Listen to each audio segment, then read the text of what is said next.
ifa manaa godhaati. Ani yeroo kamuu dhiira caalii miti yookaan dhiirri dhiisaa dhiirri fakkeenyaa fi qaama ofirraa qabu kan ofirraa hin qaban qaama dubartiin ofirraa hin qabdu ofirraa hin qabanii fi eebii dubartiidha barbaadan dhiirri. Dhibba keessaa paarsentii 95 dubartiin jirti tan eebii tiyya barbaaddu. Dubartiin jechuudha tan eebii tiyya barbaaddu. Ta'anaa tan akka malaayikaatitti. Akka isaaniitti haati faatee waan jannaa jantu haati faatee hin nyaattu haati faatee shaaworii fudhattu haati faatee namaa waliin haasoftu haati faatee bakka akkasin nalaaltu jirti. Amma kaleessa ammaanii haa dadhabu malee yuuzarii kiyyaan yookaan immoo feek akkaawuntii kootiin mana hundaa jala jooyin godhee kan koomentiidhaan keerii barreesses kan koomentiin sharrii barreesses keessattuu warroota na dhiyaatan warroota maaliyyoo kiyya jedhuun warroota maalii kiyya jedhuun hunduma taa'ee ilaalaa ooleyan hunduma taa'ee warroota gara jooyin godhee hin dhageeffanne hunda taa'eetumaan ciisee dhageeffataatiin ture. Taa'eetumaan jechuudha. Wanni dhiifama naa godhaan isinii dhiise jedheefi haddallee taanaan borullee taanaan an keessi kiyya qaamaa qalbiin tiyya na qulqullu. Qaamaa qalbiin tiyya na qulqullu. Wanna san waan takkaa miidiyaa kanarratti hin godhu jedhee rabbii kiyyaa piroomisa seenne ofii kiyyaaf illee piroomisa seenne miirri kiyyaa na jarjarsee asirra gatii godheef jechan ofii kiyyaa karaa isinii baase karaa isinii ambaase san keessa isin yoo deemtan awwanni isin irra kaadhu tokko hin jiru. Ija sababaa qabdu handaarri dhahee jaamsa jetti Oromoon. Ka qaraa darbuu gahee garbuun gahee sinigalee ummata qaraa maal goonuu jedhee kunoo jedhee ulee harka isin kaa'e yoo isin naan dhooftanan isin hin komadhu. Waan dhiifama isiniin jedheef jechuudha. Isin hin komadhu waan barbaaddan kana boodallee waan barbaaddan yoo fiddan an dhiise ani. Kanuma boodallee waan barbaaddan yoo fiddan an dhiisee jira. Irraan kaa'edhaan isinittis hin dubbadhu. Maaf naan jettan isin jedhu. Gaafa garasi akkasii yoo tanteeti jira mana ebelu mana dabbaali mana jaalibsaa mana jaala ebelu jedhan aamiin. Aamiin malee guyyaa takka dubbadheen beekan waa hadhaa miti waa kalee miti. Waa yookaan kalees ajandaadhaan wal makattaniitiin kana taate jettanii gaffiddanii miti duruma haasa'imaa bar. Duruma qaaqama bar. Arsii farargee wali kaanaani yookaan akka wayititti akka nama tokkootti yoo waa dubbadda daabboon haadha faatee nu bira jirti. Jimmaa farsii wali kaanaan daabboon haadha faatee nu bira jirti. Kun yaallee no inni waan hafamuu miti jechuudha. Wanni piroomiisa isinii seenu maaliif naan jettanii osoo hin jenne naan jedhaati. Gaafa gadi baate garuu itti hin gammaddan malee itti rifattanidha ka jedhan. Itti gammaddan malee itti laa dhiifama kana faatee dandee maalaan dhiifaman godhee jechuu keeti. Haa jedhanii jechuu kiyyaan haa jedhanii. Laa dhiifaman godhaa jira amma ramadaanni dhufeera rabbiin jira ramadaana jara kana. Sigaleen Ramadan dhufe afoona lillahi ya obboleessa rabbii afoona lillahi minama waan jedhamu muudii karaa jira. No. An laali ani mubee dhageeffadhu silaawota na fooloo akkaawuntii tiktookii an miliyoona miti waan miliyoona irratti nama waa qabu sigalee yoo xiqqaate namni 10,000 bilookii kana jala jira. Nama takka erga bilookuu eegale bilookii jalaa baasee hin beeku. Warroota na arrabsanii warroota eebiitii barbaadanii warroota kufaatiitii gammadanii kufaatiitii jala deeman. Haddallee borullee iftaanillee dhiifaman godhuuf haa itti fuufatanii. Allahu akbar. Giftii koo hojii kan inni nu qabnu bucuudha. Rabbiin kun duratti dandee ganama subiidhaan dhaabannee amtaa keerii jirra. Garuu miti mufeetii anjii an gabbaru akka kiyyetti anjii an gabbaru ani. Ana mana anjii an gabbaru. Amma kuullee Yuusuf tana ani fisii walitti hammeenna. Anaaf kuullee Yuusuf garuu kaleessa gisee siin haasoftu taa'ee ilaalaa ture jechuudha. Waliin dubbifnu waluma tuttunnaa walitti hammeenna garuu taa'ee ilaalaa ture kaleessa gisee siin haasoftu. Takka waan kiyya hamaa waan kiyya badaan dubban waan san irra usuu an qabaadee yuun qabdu narraa jettee narraa mormaa turte jechuudha. Silaa sa'aatii ani miira hamaa fi waan badaa keessa jiru sanitti usuu ta'eeyyuu kanarraa mormatu marti gisee gabbaatanii asirraa harka dhooftan ammoo ani ammallee kanaan itti fuufaa rabbiin hojii keessan isiniif haa kennu isiniin jedhaan malee waan biraa. Allahu akbar tokkoffaa ati ummata keenya sheekaa miti nuun jettu sheekaa miti.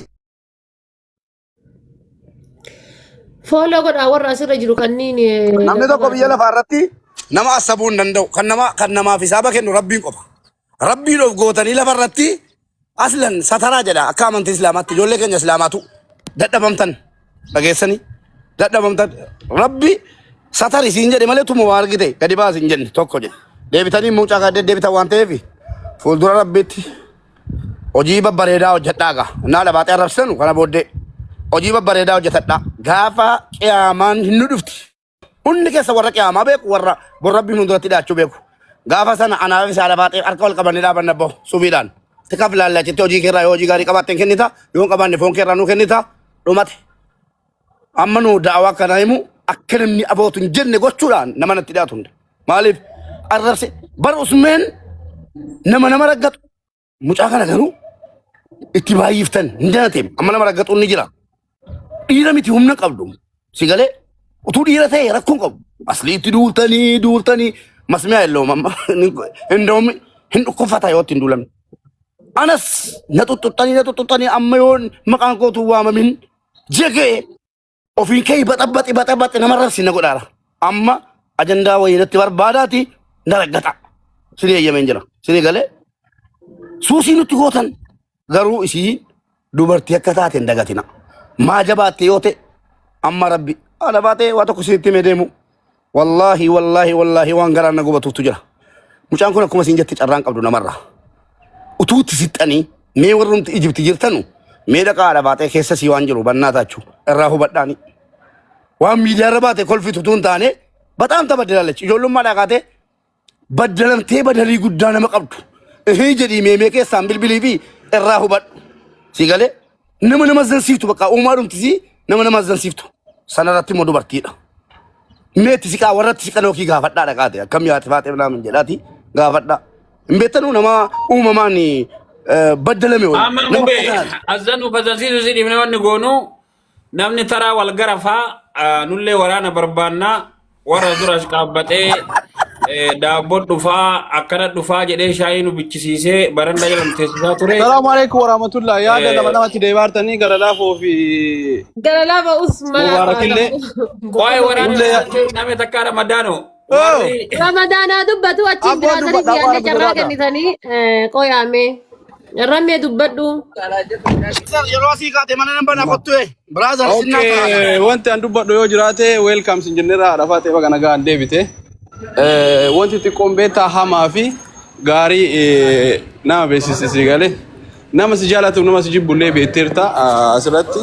Ramadaan kiyya dhiifama sii sirreessu dhiifama ajachamma wanti xiqqoon jette amma dhukkubni nama najjeebne dawaaf adawaa addaan namaa baafti jedhe maal jechuudha? Geesse? Dhuga. Sanuma jechuu barbaade tasis. Kanaaf nama si jaalatullee agarte an wanti sin jedhoo jiraate baay'illee haasa'uu hin danda'ullee akka namaa. Kanaaf wallahi namaa kana rabbitu namaaf kenna. Jaalala namni siif qabu kana ammoo ati fudhatu tirsiisuu qabda. Kanaaf miidiyaan nu jibbisiisee ture. Welcome back sin jenna again. Ammaaf wanti dubbadhullee baay'ee hin jiru kanaaf jabaadhu.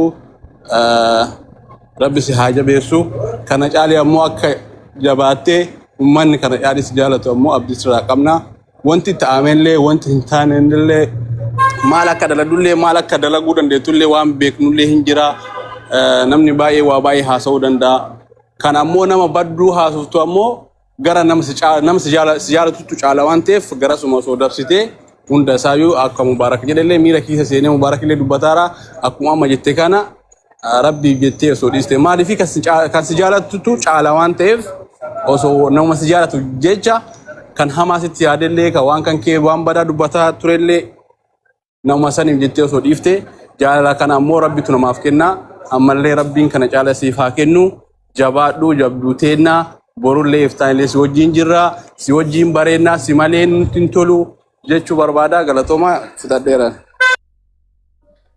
Okay, softanii taraa nu jala saanten jedhinaati haadha koo abbaan dhimmaa dhufee haadha faate anamma gara kootiin haadha faate obboleettii koo rakkoo keessa jiru gatiin beekuuf waan ati itti turte duraan gatii sirraa hubadheef akkati miskiina taate afaaniin malee keessaa waan qabne gatii si beekuuf haadha faatee koo wallaahi billaahi nan rifadhe baay'ee rifadhe haga haadha koo tuqu ani immoo nama walitti qabachuuf aniyyi kottaa kunooti haadha faatee barbaadan miti jedhe malee wallahi hamtuudhaaf hin dubbanne afootuudhaa jedhe obboleettii koo garaa keetiin onnee keerra akkanatti dhufee dhiifama si adda siif afootu jennaan hundaafuu hin jedha. Sitti balleessin har'a koon qabu dhiifama si gaafatu dhufee uummata irratti siin jedhe. Ani si utuu sitti kun dhiifama siin jedhe man. أنا وتهدر كيتي مالي عرفاتيكو أنا كم ترى شاكيني جاجران ربنا أجرات شو ما ترى شراتي كان كود سين جاجران إفادة فت نما كم كنا نرتي تمر دي كيك وتي بكا Okay, obboleessa kiyyaa dubbadhu mee biraazarii kiyya kana follow naa godhani guys. Kiyyaa dubbadhu. Assalamu alaikum warahmatullahi wabarakatuh. Akam jirtu nagaa? Nagaa alhamdulillah.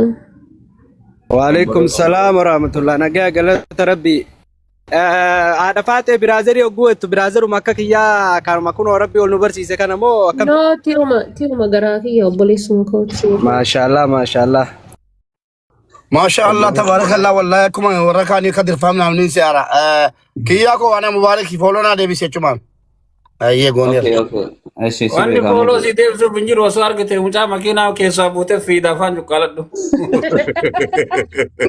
gara la fo walto na di fati bro Yan kambate mucha nama kato boleh sete berada batu sani mitina to argedi isme. ये वाले देते भी मैं कुतोल Wallahi wa musibah kabri ke safra ona kat uncha wa targa sit be fakka tabbate. Ani ada fatem be kote wa kat wallahi so argite. gara lafo Oh yeah. gara lafo mero takkatti dubbadha banna to Esi bagus dubbadha ke shi dubbadha. baay'ee yaadoo keessa seenee baay'ee miidhameera akkasiin miidhamte kana caalee miidhameera dhugaa dubbachuu fi nama akkasii jaalannuuf hin qabnu hangafa kooti iddoo guddaa qabaa fi iddoo guddaan isii eegaa hamilee an argadhu caalee osoo isin argattee natti tola kana waan ta'eef obboleettii koo haizoo amsheer siin jedha waallee qabaadhe waallee sii godhuu baadhu iddoo gaarii akka tigeettuu fi namoota hamilee kee tuquudhaaf yookaan si qeeqanii asirratti miidiyaa kanarratti hafarsanii waa hunda argaa jirra. Silkii irraa gadi hin bu'an waan biraa miidiyaa kanarraa waan godhu tokko hin jiru. Ansima eeguu fi halkanii guyyaa miidiyaa yaalaa guyyaa tokko galee hin beeku. Dhugaa dubbachuu daqiiqaa tokkoof bilbila kiisii kaadhee hin beeku. Amantanii amanuu baattanii jechuudha. Maafi nama si qeequu fi nama si jaalatullee kasi faarseetu si qeequu baay'eedha. Hunda isaa hin beekta. Amshirsiin jedha. Hin beekta hundi irraa baatellee hin beekta waa hunda akkanatti wanni haasofnu hin jiru kanu beeku nu beeka Oromoon ammoo baay'ee si jaalatanii dhugaa dubbachuu fi namni baay'ee si jaalata argaa turre biyyaansi parsentii 100 keessa namni si qeequ parsentii 15 hin ga'u dhugaa ammallee rabbi jaalala namaa kabajaa namaa rabbi si haa kennu namni guyyaa takka mana kan kee ol seenee jedhu ati hiyyeessa ati dadhabaadha ati wallaalaadha itti guyyaa tokkoon hin jenne bira dhaabattee haadha miskiinaa abbaa miskiinaa nyaachiftee obaaftee waa hunda gargaaraa turte namoota baay'ee si jaalatanii waan biraatii miti amshirsiin jedha guyyaa tokko ni dabarti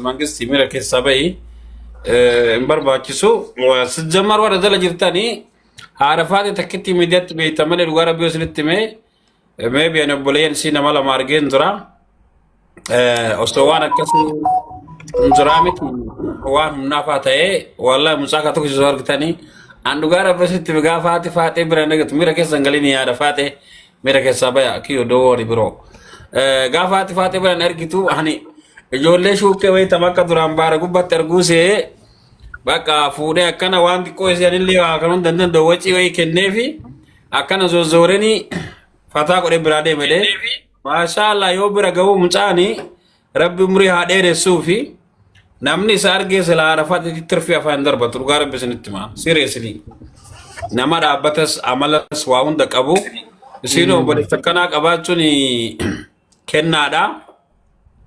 So atis kiyya mira keessan galini atillee haarafaatti mira keessaa bahi rabbi umrii isin haa dheeressu waliin akkuma ammaa kana waliin isin haa jaalatu mubee. gara laafoo koo aasaasa amma garana nyaate dhiifa manaa godhu qabdi akkana goote hunduu mana banatee silaatuu feemasii ta'uu baatte namni quba si qabu hin jiru. Sigalee silaamatee illee namni keenya immoo mataa gannama qabsiisuu barbaada waan kanaani sitti hin dhagaamini jabduutiya hedduu si jaalannaa hedduu si kabajnaa anka viidiyoo sirraan hojjetii waa'ee keetirraa laayivii banadhee hin haasa'iin ajandaa waan si gochuu hin barbaannee fi haguma deebitu waan tasfaa qabuuf gurra taa'amanu quba si qabaadhee taa'ee seegaa ture. Wanna hundaanuu si duuba jirraa sin jaawareedduuti. Mini fikir. Si jaalanna. Ishee faatiyyati wallahi naa jiraadhu qaaliiti yaa ulfaadhu. As keessatti ammoo gaayis osoo namni ani osoo hin galateeffatin hin dabarre yoo jiraate ani kamu bee yoo taate mubaarakki gabbayee osoo qaama qullaa haadha faate iyyuu mubaarak gabbaase osoo naan jedhanii akka sapiraayiziititti ilaala kan mubaarak jechuudha.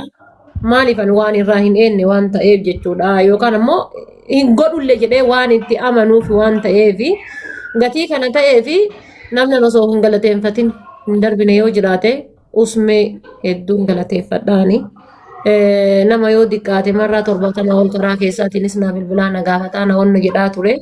Usmee keessa isaatiitu qaama isaatiitti diqqaadha malee sammuun isaa baay'ee guddaadha usmee. Warroota asirra waa baballeessanii waa godhan kanneen keessaa usmee baay'ee nama arrispeekti godhuu fi kabajaa guddaa qabuuf keessaa nama takka. Nama gaafa waa balleessuuf waa godhu keessatti qaqqabee waa laalu jechuudha. Kanaaf hawaasa kiyyaa hangaramaan ammallee irra deebee osoo kutaaf amantiin isin hin qoodin naa galatoomaa dhiifamallee naa godhaa isiniin jedha dhiifamallee isin gaafadha rabbii kiyyaaf jecha jechuudha. Dhugaa rabbii rifannoota isin rifatan san isin rifachiisuu hin barbaanne ammallee irra deebee warroonni haaraa dhuftan illee yoo jiraattan dhiifama guddaa naa godhaa isiniin jechuun barbaada aniin kanuma jechuu fedheetiin jedhee. Abbaaf dallaanii dubbadhu carraan sirra dhaabatee faamilii warra gassiirraa kana hundaayyuu fooloo godha. Maalin dubbattaaree maali intaloo sokkiteeti sokkaa irraa galtee? Waan kana dhiisi yoo yaada qabaatte yaada kennadhu deemi. Deemaa qabad kokka qabadha afaan cambo maaliyya inni. Eenyuun darbe nama darbe gassii. Baguma moodii galan qabaatin aboo uummata kana maal taatan sa'ochi. Akkanuma walitti haasan eenyu darbe moo ni torbe? Maal taatan maal buutanii? Faatumaadhaaf wannoo eenyu darbe? Hawla wala. Faatuma Abbaa Abdallaa eenyu darbe? Abboo na darbu. Ara warri modiiteraa ta'a rabbeedhaati. Mu beesitu na darbe. Lakki wallahi moodii gara qabaadde ofan shakkaanu. Ufu shakkitaa.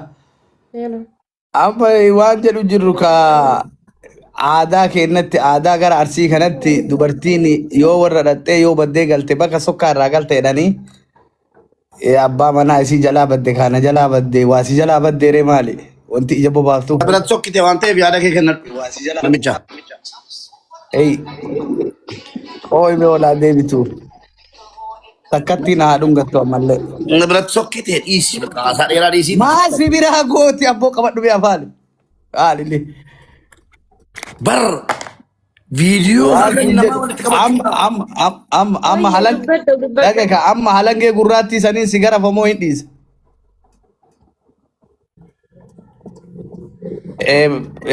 Amma sun qaldiidha.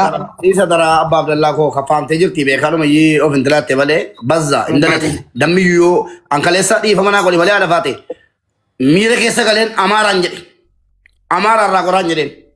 Wallahi semua mau kono video share ke sana lagi dapat kalas amara hati bate irra gora den mira ke sangalean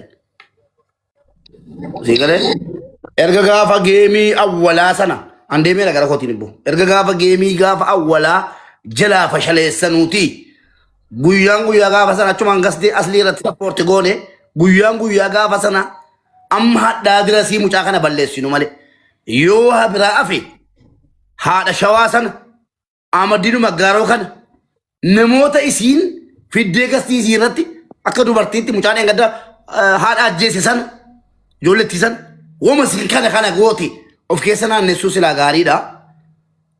Biraan deebitanu jabeessaanii wallaahi hin jabeessaa jirtu. Daansii yoo isin dannaste kan akka haadha baatee akkasiin dannastu namni godhe isiniin.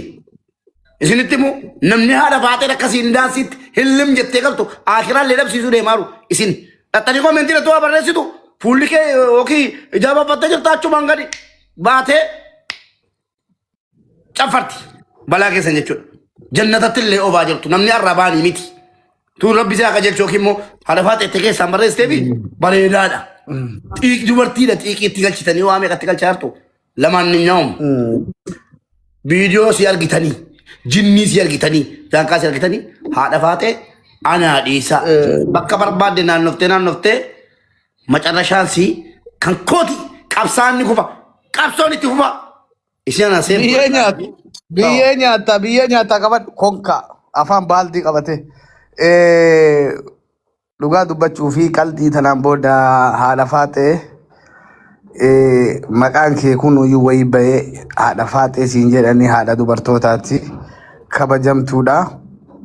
Akkuma kabajamte kana rabbi illee si haa kabaju keessa keellee rabbiin argitee kaa waa hunda si haa eegu akkuma argitee kaa wanni ani nammiin ummata Oromoo kutaa 10 takka yoo nama 2-3 taate malee ummata Oromoo kutaa 11 si waliin dhaabbatanii booyanii sagalee sii ta'anii keessaanillee na bilbilanii diqqaa guddaan maaluma taateedhanii hirriba na dhoorganii baay'ee haa galatooman isaan hundi isaanii namni ani uduun galatoonfatin bira taru Fatiyaa Fiqir baay'ee galatoon fakkeenyi ilmi namaa walitti bu'alle hin araaramalle ammoo gochi isiin kalee daladde jaalalli isiin kalee mudhifte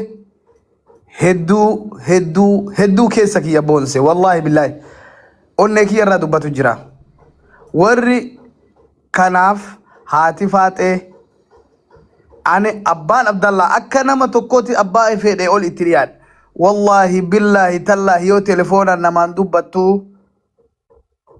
akki isiin itti dubbattu adda wanni isin dhooftan isiiti sun hin godhamneeyyuu uduu godhamteeyyuu ta namaati tama keessaa bayani ta ittillee deemani ta ittillee dhoobataniif so kanaaf haadhatiyya wanni sun gadi sin qabini wannaa sin cabsini hamilee sin cabsini hamilee kasi cabsuu deemu rabbiin hamilee isaa haa cabsu ammoo wanni na jaalachiise ummanni kutaa 11 Baalee Baargamatti Shawaa Jimmatti Walloo Arsitti Iluu Abbaa Booranatti hundi isaanii sagalee sii ta'uudhaan diqqaa guddaan boo'uudhaan biyya alaa irraa bootaa hundarraa booyanii gadda isaanii mul'isuuf wallahi ani waan Jawaar waa ta'e ama Abiyyi Ahmad waa ta'e see wallahi namni gaarummaa jechuun asirraa mul'ata nam tokko gaafa inni du'e yoo janaazni isaa namni 5 jala deeme namni sun akiraa waan dalaganne yoo namni 500 jala deeme ammoo namni sun janaaza isaa namni sun nama jala yaa'ee dhaqe namni sun nama jaannataati so wanni asitti dhaammadhu